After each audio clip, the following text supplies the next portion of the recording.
Hello and welcome to the Blood Reds morning stream. I'm joined by my fellow Liverpool.com writer Dave Comerford, and today we're going to talk about two Liverpool midfielders, one whose future seems to be very much at Anfield and another whose future seems to be elsewhere. But first, let's touch on Curtis Jones. He signed a new contract with Liverpool. Do you think it's deserved, it's warranted? I'm not sure about that, to be honest. It's a bit of a 50-50 one, I think. He's not really had the consistency that he'd necessarily want, and not only in terms of, obviously, you can look at maybe the goals and assists, which haven't really been an aspect of his game. Although, in fairness, not many Liverpool midfielders put up big numbers in that regard. But it's more so just the actual performance levels from him, I think. You can look back at a few performances last season, probably the standout one being Porto away in the Champions League group stage, and you think, is this a sign that he has taken a step forward? But then I guess for every performance like that, there are sort of 3, 4, 5 performances which kind of average and forgettable. So on performance levels alone, I'm not sure if he's done enough to kind of get that deal and sort of remain part of the squad.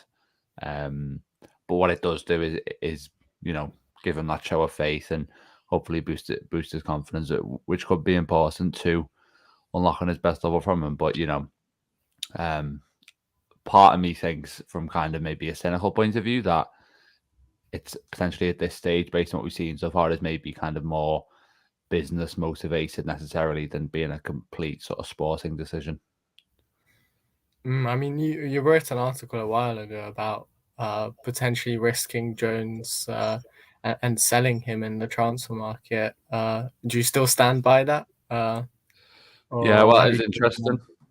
It was interesting. I was thinking about that yesterday, actually, obviously with the news coming out, and originally thinking to myself, oh, that maybe that kind of rules that out in a way, because, it seems that the club is showing faith in him.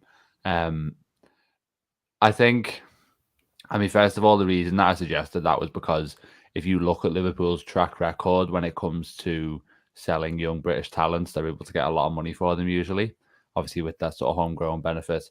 And with Jones being kind of more experienced than any of the players who've left within that bracket, then it could have been very lucrative for Liverpool. And especially, I wrote it before the FSG news, especially when the club needs to almost make the money that it's going to spend, then it could have been a pretty sensible, if slightly ruthless decision to make.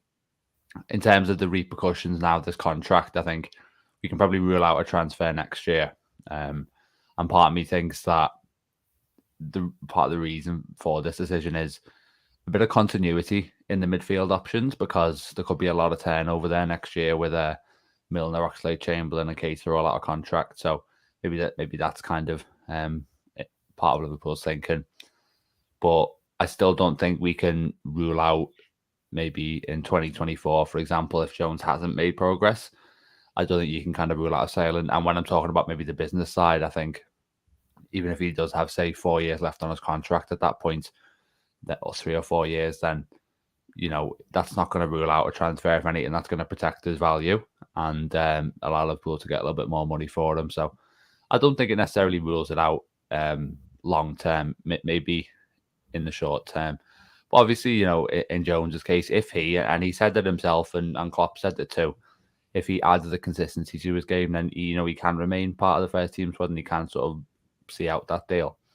But yeah, right now he's still kind of battling to prove it, even though he has obviously got the contract behind him now.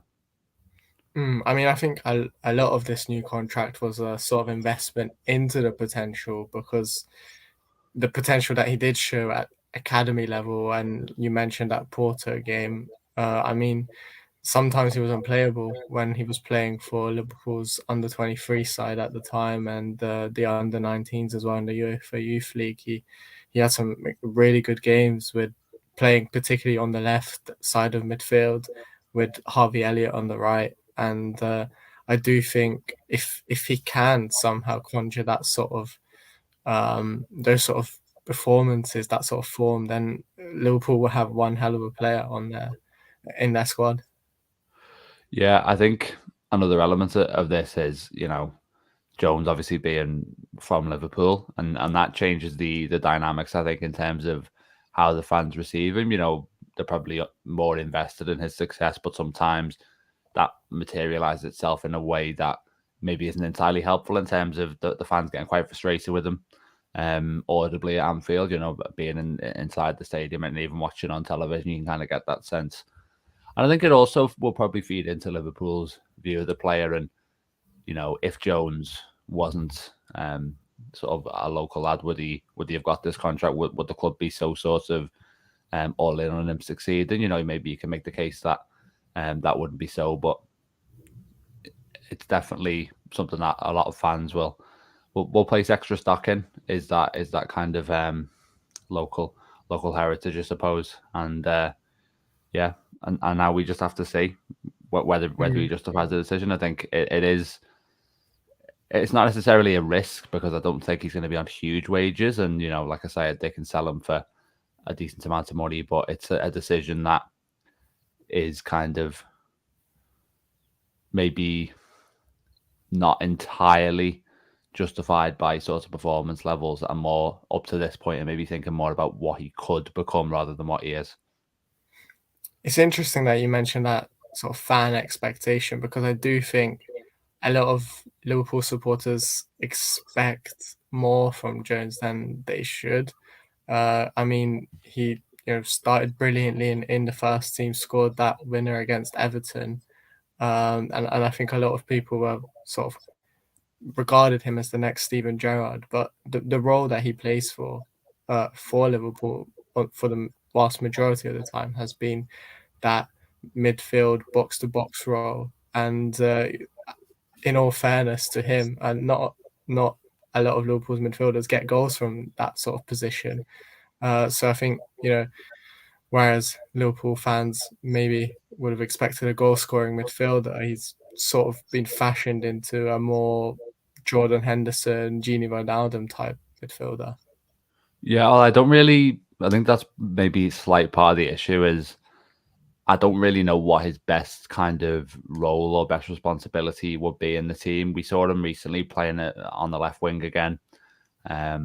We've seen him maybe with more, you'd say, attacking license in the midfield, but we've also seen him, and I think fairly well at times, to his credit, play like you say, maybe a more reserved role where he has got more defensive responsibility. So I'm just wondering, like, how you get like the best out of him, I suppose.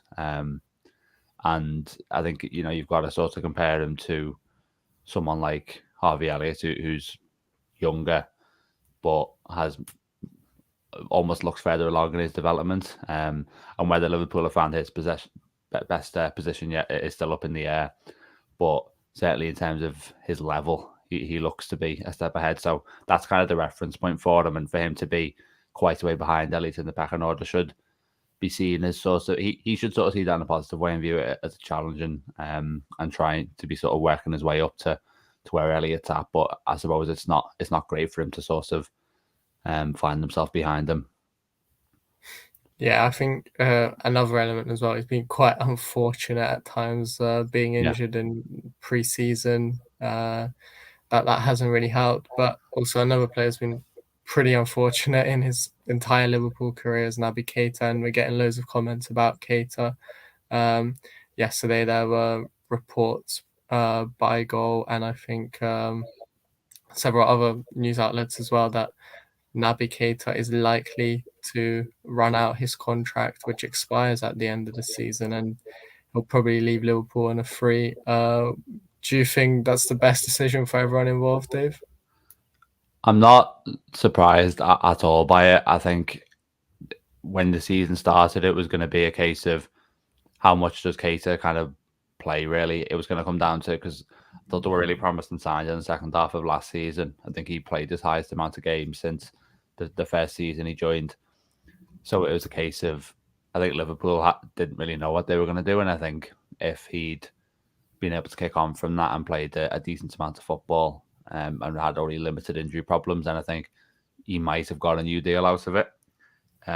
But when you saw, obviously, the injuries at the start of the season, hasn't really featured at all in the first phase of the season, then it becomes clear cut. Then there's no sort of, unfortunately, there's no sort of way you can justify the new contract from any sort of business point of view. And it's a shame because I've always, there's been a persistent debate among Liverpool fans about Keita. I've always been someone who kind of has kept faith in him, but I also recognise that there probably, there isn't a way back at this stage. And you'd have to say, from, like I say, a strictly sort of rational point of view, that it is the right decision for the club to make. Yeah, I think I have to agree, and I think we'll cut it here. Thanks everyone for joining us today. Thanks Dave for joining me as well, and do make sure as always to check out the rest of the Blood Red content going out today and all the written content on liverpool.com as well.